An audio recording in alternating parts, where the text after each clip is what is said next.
ज्योति अपनी सच्चाई प्रकट होने दे।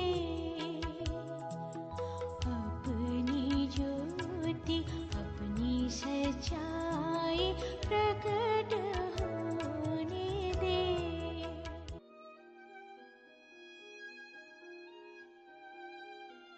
परमेश्वर के रहस्य बाटिए भाई भक्त सिंह के द्वारा। मार्च 20, बेतनिया के रहस्य। तेरा राजा तेरे पास आता है, वह नम्र और दीन है, और गधी के बच्चे वरन लट्टू के बच्चे पर बैठकर आता है। जकरिया की पुस्तक 9 अध्याय 9 पद। बेतनिया की चौथी भेंट के समय उसने अपने राजा होने की बात को प्रकट किया। वह चाहता था कि उसके मित्र इस बात को समझ ले, और यह कि वे इस राज्य के विशेष अधिकारों का कैसे आनंद उठा सकते थे और एक विरोधाभासी रूप में कैसे नम्र व दीन हो सकते थे।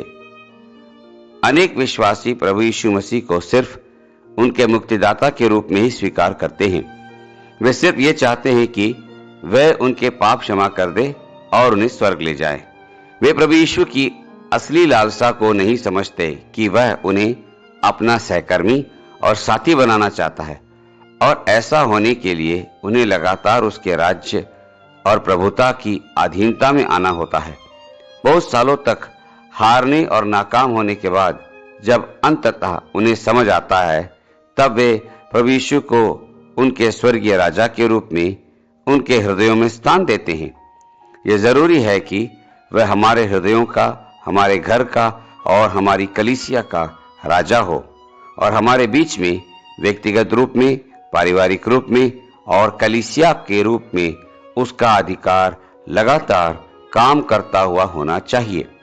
हालांकि हमारा प्रभु किसी भी पशु को आज्ञा दे सकता था, एक शेर को भी उसकी सवारी होने के लिए बुला सकता था, लेकिन उसने जानबूझकर एक गधी के बच्चे को अपनी सवारी बनाया।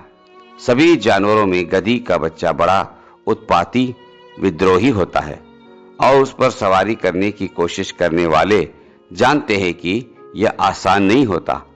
फिर भी उसने एक लट्टू का बच्चा चुना। जब वे उस गधी के बच्चे को उसके पास लाए, जिस पर अभी तक कोई मनुष्य नहीं बैठा था, तो वह तुरंत उस पर बैठ गया। उस बच्चे ने कोई विरोध नहीं किया। वह बड़े आनंद और आज्ञा पालन के साथ प्रभु को बैठा कर ले गया।